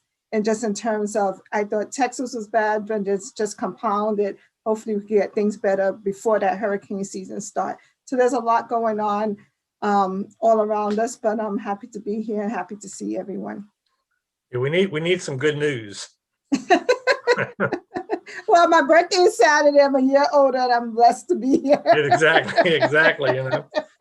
Yep, it's good. So thank you. It was hey, Marcia? I'm sorry. It was 63 degrees yesterday. Oh, it was beautiful. True. It was beautiful. Spring is on the way. Okay, I don't even know where to start, y'all. I sort of can echo what Brenda said and what Tamika said. We shut down March 13th of last year, and we're still not all the way back fully in person. Our younger grades, K through 8th grade, they're coming 4 days a week, but our high school here in this county is so big that we still cannot bring our kids back all in person because we can't socially distance in the classroom. The max amount of kids I can have in my room would be 12. And most of my classes have over 20. So our school board, bless their hearts, they've gone back and forth with all these decisions, and the parents have, tried to weigh in, as well as the teachers and the students. And it's just been a no-win situation for everybody, but we're all making the best of it. And I will say that the students have seemed to have acclimated a bit more. We're in second semester now. First semester was rough. They were really having a hard time. And like Brenda said, CTE took the double hit because of all the things that we have to do hands-on. We were able to get some testing done online even last year after the shutdown. We still did some of our workplace readiness skills tests and our WISE financial tests, but not as many. So, and also our career and technical student organizations like FBLA and FFA, we've really had a hard time getting those going. We're trying, but everything, we still can't have large groups gathered. So it's been challenging.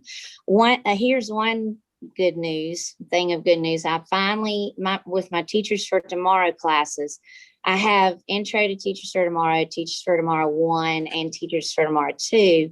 And my students that are now in Teachers for Tomorrow 2, they did get to begin their internships last year.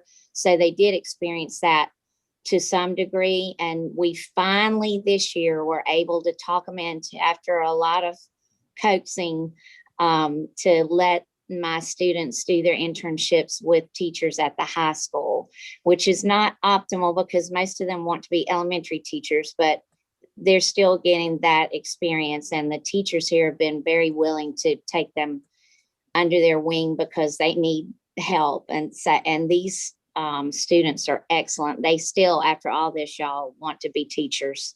And they really want to get in there and help teach and actually teach in the classroom. And so that's been a plus. We just started that last week. So that's been a plus. I also wanted to tell you, like Tamika said, I'm hearing rumblings that we're going to lose a lot of teachers this year, just from our school division, out of the profession completely. And it's, for somebody who teaches kids that want to be teachers, it's really disheartening. But we know that we're getting ready to come out of this. Everybody's trying to stay really positive, and we have been able to set up our vaccines on site at our school, and I get my second one tomorrow. So I'm like Stuart, I've never been so excited to get a shot in all my life, but I can't wait to get it. And that's why I keep drinking water. They keep telling me to hydrate because it's the day before. But I also wanted to tell you, I really, as a teacher, have seen a lot of effects already of this on our kids. It's just been really hard for them, just not just academically and intellectually, but socially and emotionally. It's been almost, like Tamika said, traumatic for them. They are starting to do better now, and I think it's helping now that we seem like we're back in person. At the high school, it's 2 days a week for them. But I think every little bit of social interaction helps them, and they're getting better with their Zooms and turning their work in on Canvas. Canvas was also a struggle, y'all. The struggle's real. What you're hearing, it's real. So, but I feel like we're seeing a light at the end of the tunnel. It helps that we're having that football game tonight. Everybody's excited about that. It's limited. There'll be limited people in the stadium, but it's still exciting. And we were able to have a basketball season, also limited, but we're starting to see some hope. So hopefully things are on the upswing. So, but it is really good to see everybody. Good. Marcia, that banner behind, is that current teacher of the year? Oh, no. I should have told y'all that. At the beginning of this meeting, I had to go in a closet because we don't have any classrooms available. And somebody was in here covering my class, and I was in a closet. That's why y'all saw the electrical box in the back. This is my room, yes. And I was teacher of the year. I was Region 6 teacher of the year, 2006, 2007. Well, that good. seems like a million years ago. Well, that's good. Thanks for asking. Thank you, Marcia. Appreciate Thank it. you. Marcia, I have a quick question for you. Okay. You talked about folks leaving the teaching profession. Do you have any sense for where they're heading into? Are these folks retiring? Are these folks going into another career? Well, I think it's a mix. We had some that retired at the end of last year because we were already shut down and they could see the writing on the wall for this year. And then we have some that are doing sort of what Tamika said in her profession. They're going to stay teachers, but then go to a different school division that pays more, that's close by. And then we have some, I really see it with affecting our new teachers, because this is not normal and this is not what they signed up for. And so I'm scared we're going to lose some of the young ones too, because I think that this is not meeting the expectations for what they wanted. It's really hard because, most teachers, and I preach it so much in Teachers for Tomorrow, it's about the relationships with your kids and building that rapport. And it's really hard to do that over a Zoom. And so I was lucky that 2 of my classes at the beginning of this year, I had most of those students last year. So they knew me. So I already had rapport with them. The new students, it was really hard building that rapport with them. But we also, I didn't tell y'all this, we started what's called a virtual academy for students who wanted to stay all virtual and not come back in person. And I feel like that's going to be here to stay. And I kind of hate that, because it's the kids are what bring life and energy to the school. I mean, we want them here. And so I kind of hate that. So that's been another effect. But yeah, it's all different things happening with losing our teachers. So we're hoping for the best. I don't know what's going to happen, but I still have some kids that still want to be teachers. So don't worry. Yeah, it's difficult. I had a niece that graduated from Old Dominion in May, and she started teaching in Hampton public school systems in September, teaching first grade. And she's really, that connection is really critical between the students and the parents, particularly at that level. So she's really struggled this first year, and I think she may be rethinking her decision too, which is unfortunate. But tell her not to. We need her. We need her, and it's going to get better. So. Yep. Well, thank you, Marsha. Appreciate it. Thank you. Okay, Sharon. Well, good morning again, everyone. I think we've all learned some new skills since last year. In order to just keep up with our own jobs or retirement situations. But anyway, since I work for VDOT, I'm going to go ahead with a little update on one activity that we've been doing. We've been having we've got a project down in Hampton Roads. We're building a new tunnel expansion project for I-64. And we've gone ahead with a boring type tunnel instead of a tunnel that we drop in sections and then dry them out and seal it up and go on with the next section. But we're having a tunnel boring this time. And the boring machine itself, usually they have names to them. And we've had a contest with the school students down in Hampton Roads, and lately, this has been all the buzz down in Hampton Roads as far as what will our TBM or tunnel boring machine be named. And yesterday they had a naming ceremony, and they've decided, the kids have decided to call the tunnel boring machine Mary, in honor of Mary Jackson, the NASA aerospace engineer / mathematician who did so much for us at NASA. But anyway, the new tunnel boring machine, her name is, or it's a her this time, and I think that's kind of a first. Instead of Frog or something like that, we've got a Mary this time, so we're quite proud of her. And in all 9 districts of VDOT, we have parents that are interested in their kids' careers, and they've been helping them as much as they could over this pandemic year that we've had. And they've been quite active in the school systems wherever they are. So whether it be technology or English or math, we've had a lot of the kids at home this past year. And their parents have been at home some too, more than usual. I've been teleworking this past year and haven't seen my office for over a year now at VDOT. So we're all adapting, and I think we've learned a lot, and we've got a lot left to learn during the pandemic. And I haven't seen very many of our kids. The only child I've seen since I'm home most days is my own daughter if she comes home from college at all. And she's so fortunate to be there when many of our college students can't go off to school right now. So the moment she leaves, she's extremely happy that she can go. But anyway, back to VDOT, and what we've been doing over the past year is we've been trying to work with our school districts as much as possible. The parents have. During the pandemic, we've had online contests like this tunnel TBM naming contest that's been so popular. But anyway, we're moving ahead with the kids as best as we can, and they're watching their parents in their careers with VDOT within the transportation industry, the business industry. We're in the media industry. And we do a lot of project management.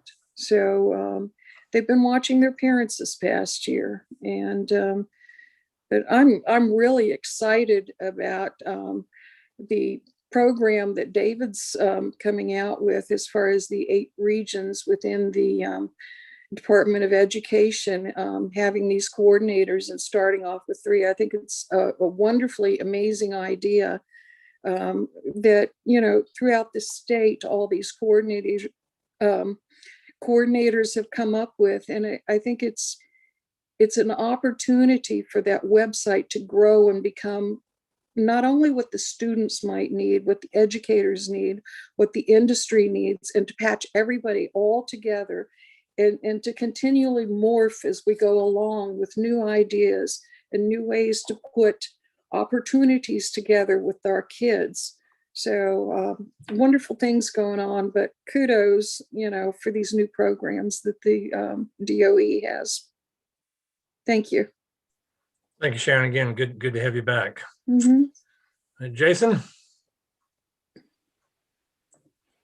everyone. So, you know, I'll start with the one positive I see out of the pandemic in the technology industry is just that, generally speaking, first of all, the industry as a whole has done pretty well during the pandemic. And also I've seen, you know, positive growth as far as the general end user understanding of technology. You know, the kids are learning some useful and interesting skills as far as, you know, what they have to go through with Canvas and, you know, Zoom and so forth. You know, my daughter, who's I've got a kid in college, a kid in high school, and a kid in elementary school. And the elementary school student, the 3rd grader, is doing things that I would never have expected a 3rd grader to do. You know, typing and so forth. So there's some positives there. The program that you guys talked about early on in the presentation today, George or David, you brought up around mentorship and work experience, I think is going to be important. One of the things that I've seen as the downside of this is folks finding internships has become, in a lot of industries, come almost impossible. You know, my son who's in 3rd year at William and Mary, I guess you could tell because they said 3rd year I went to UVA, you know, he can't find an internship for the summer at the moment. There just are so many fewer opportunities out there. And, you know, a number of kids I've been trying to get internships for, some who've already graduated, you know, it's hard to get that first experience right now in this market and in this environment. Talking to some of my colleagues who also run, you know, software related businesses, there is you know, we've sort of all used the standard, you know, in-office training for young, you know, inexperienced folks as we're trying to train them up. As far as, you know, in my industry, generally speaking, the highest demand is for the most trained folks, kind of like what Ed was talking about in construction. You know, there's sort of a minimum limit of, you know, 1 to 3 years of prior experience before someone's practically useful as a software engineer. And so the job market for folks who are experienced is very, very strong. The job market for folks who are inexperienced is not so strong. It's hard for folks to get their start. I see us having potentially some of the same problems we had coming out of the dot-com boom or bust, as it was, for folks who are just entering the industry. How are they going to get that first experience? Because again, most of us have trained folks by being in this, having senior folks physically surrounding them. The new remote working environment versus in-office and hybrid, there are different opinions I think folks have about how much they're going to push for a return to in-office workers. One thing that could mean is more folks going outside of, we've been posting our positions. You can't be in the office anyway, so trying to say, oh, you need to be in Charlottesville or Richmond or the state of Virginia in general seems a little silly. So the reality is, I think there's a more risk of some of our high-tech jobs going offshore and so forth in the future. So that's another thing I think we have to watch for. There are companies like Twitter and so forth who are saying they're never returning to an office, or there will never be an office requirement. There are others who are talking about a hybrid model. We're probably looking at for the folks who live near an office, 2 to 3 days a week required in an office, just so that people get that social interaction that I think a lot of us are missing, and allowing folks to be remote the rest of the time. It's going to be interesting as we get out of this pandemic, what all happens, I think, to a lot of these industries. My biggest concern, as I mentioned, though, is for the folks who are just graduating from either high school or college and trying to find their way into the workforce in an industry, nursing, obviously, well, there's a huge demand, but there are others where I think it's a real challenge right now. Jason, what's your son's major at William & Mary? Accounting. Look, NASA is doing some internships this summer.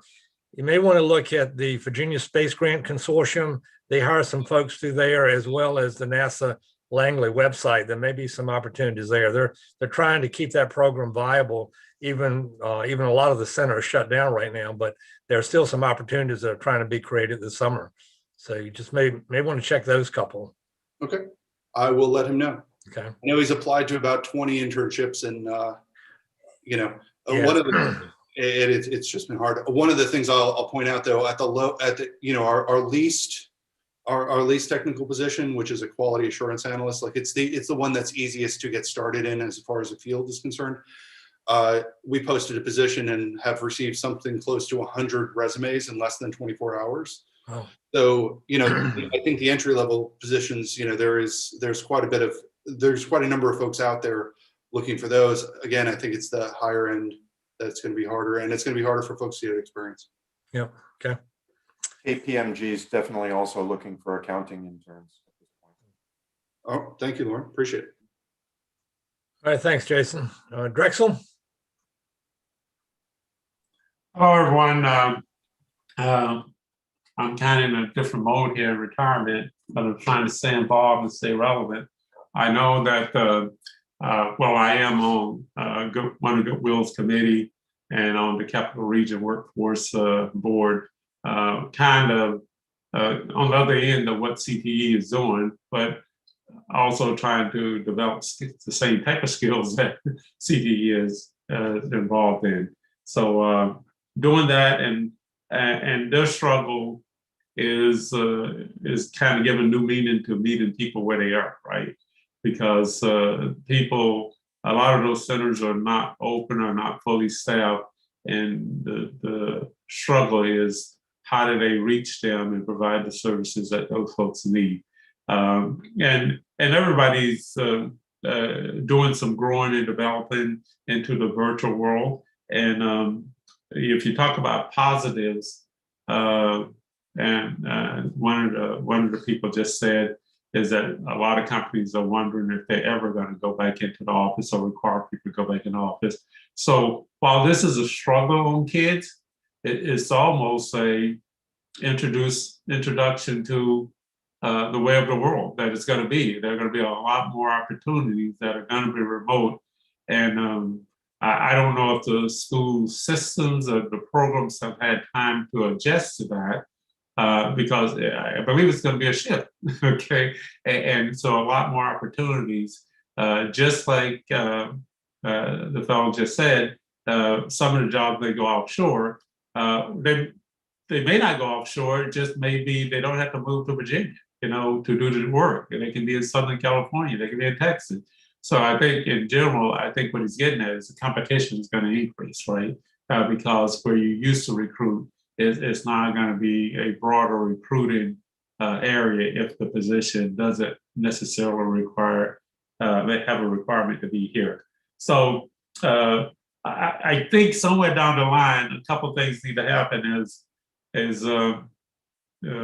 some of the work skills that we're making sure these students have need to shift to match what the workplace is going to look like. We don't know that completely, but I've heard exactly what he said, that a lot of places, either the workers said they're never going back into the office, or the companies are saying we're not going to require everybody to come back, and they're trying to figure all that out.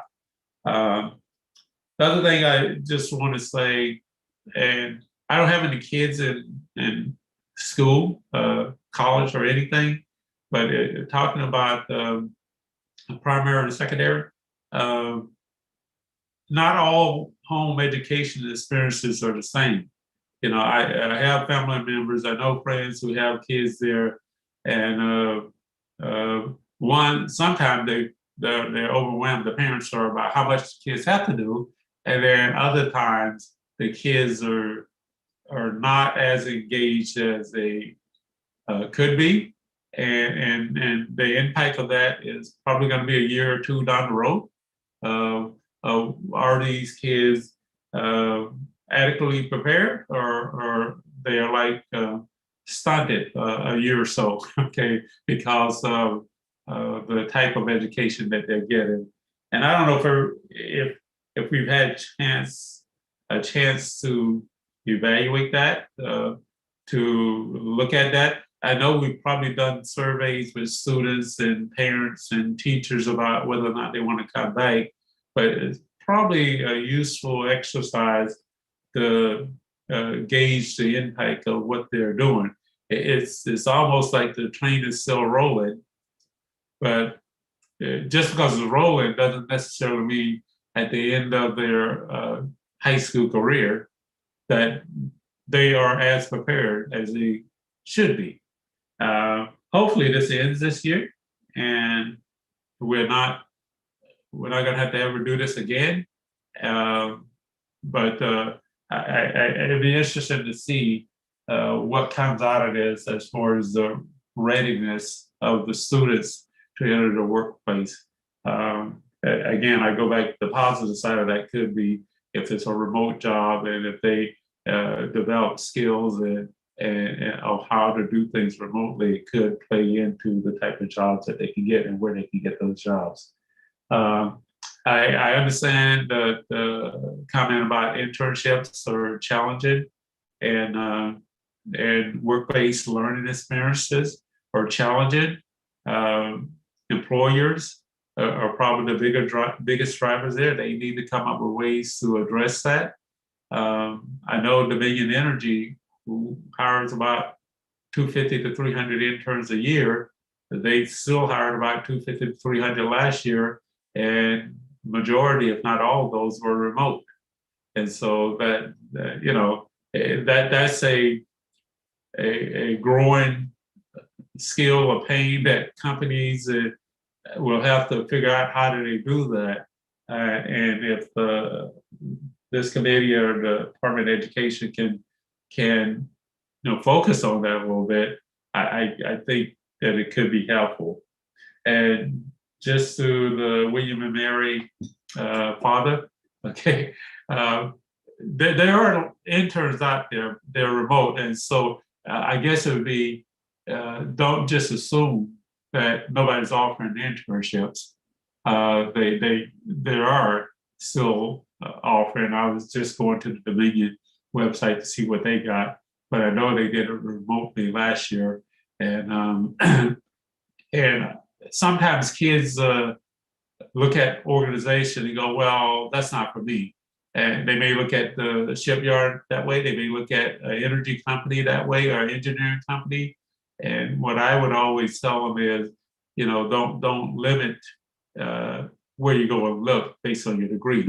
If you take Dominion Energy, and I imagine most companies like this, there's a what we produce side, which is probably people consider more technical, more engineering related, the energy and the power plants and all that. But then it's the business management side of what we do too.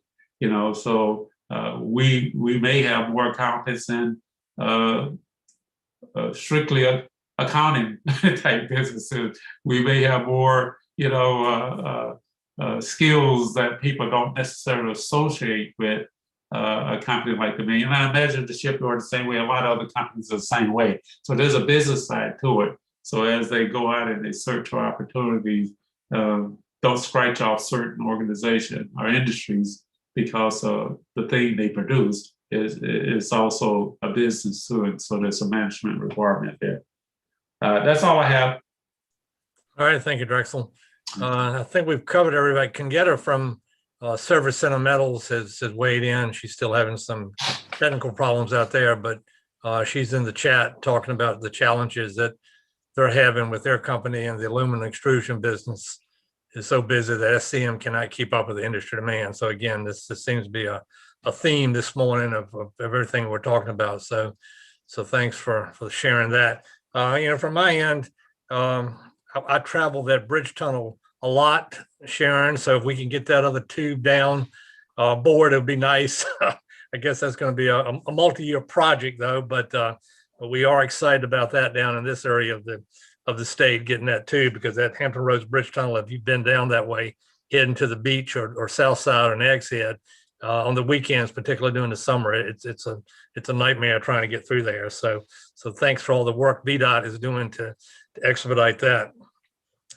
The shipbuilding and ship repair business is booming down here as always. That hasn't changed, and it continues to grow. There's all types of entry-level jobs there as well as professional jobs. So that's part of it. NASA is hiring engineering co-ops as well as technician co-ops. They just advertised to hire 10 technician co-ops back in the January, February timeframe. So they're still doing that. The aerospace business is looking really strong in this area. I don't know if you noticed, that was you talked about Mary Jackson, but there was a launch this past weekend from Wallops to deliver cargo shipment to station, and that was named the Katherine Johnson flight. Of course, Katherine Johnson was part of the Hidden Figures movie and the work that these human computers mathematicians did back in the 60s. So that's been a great story for NASA. Of course, NASA had a really good landing last week on Mars. If you followed that, Perseverance, and as a challenge maybe to some of your kids, there's a binary code on the underside of that parachute. You may want to try to interpret it. The answer is out there, but NASA developed a code. If you notice, the parachute from the underside as it was landing has a red and white. The parachute is white with some red patterns on it, and there's a binary code embedded into that, in the bottom of that parachute. So you may want to challenge some of your kids and look at that. About 6 people, I understand, at NASA knew that. It was a crossword puzzle enthusiast that developed the pattern and the code, but that's out there, and so people have picked up on that too. So that was a great bit for the aerospace business. So again, lots of opportunities in engineering and technicians. The aerospace folks are really going strong in that area. The Academies of Hampton graduates their first class this June. We talked a lot about that a while back. Veronica Hurd, who's the director, came down, I think, to one of our meetings and talked about the academy model they're doing there. So that's happening in June. The first class is coming out. So again, lots of emphasis on CTE. I noticed in Monday's Wall Street Journal, above the fold, it was talking about the problems with construction and lack of folks, warehousing, logistics management, and all of those things are a critical part of the economy right now. But that was highlighted again in Monday's journal. So again, we're on the right track, and you guys are doing a great job in helping promote this and keep this in the forefront. All right, anything else, George or David?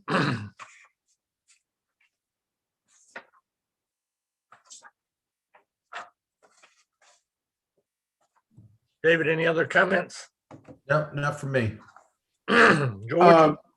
When we recessed last year, we did for the pandemic, we did not formally recognize the members that went off, and would like to talk offline, Stuart, with you about inviting them to the next meeting so we could formally recognize them and get their certificate and everything to them. Okay.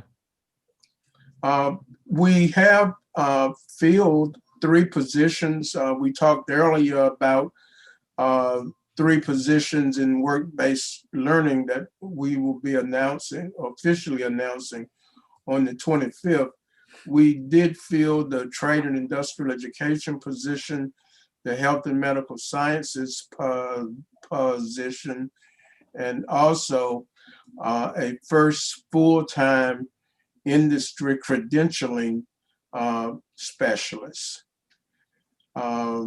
Jane Brown came on board in the industry credentialing specialist role. She was family and consumer sciences teacher and assistant administrator in Powhatan County. And David, could you share the names of the 2 in our other positions? Yes, our health and medical science specialist is Kimberly Halterman. She was a principal in one of the governor's academies, and very excited to have her on board. And trade and industrial education, we have Anne Marie Slazinski from the city of Richmond. So we're excited to have both of them on board. She was the trade industrial specialist in the city of Richmond. We're happy to have those positions filled. Yeah. George, what about the CTE awards? Yes, creating excellence. Give me just, well, I won't hold everyone for that. We will send an immediate email back out with the dates for the evaluation of the entries. Helen Fuqua has been working on that, and also what will probably again this year be a virtual recognition. So we will send out the dates for the evaluation of the entries and invite to everyone that would have time in your schedule to be part of evaluating the entries. Okay. All right, anything else for the good of the order?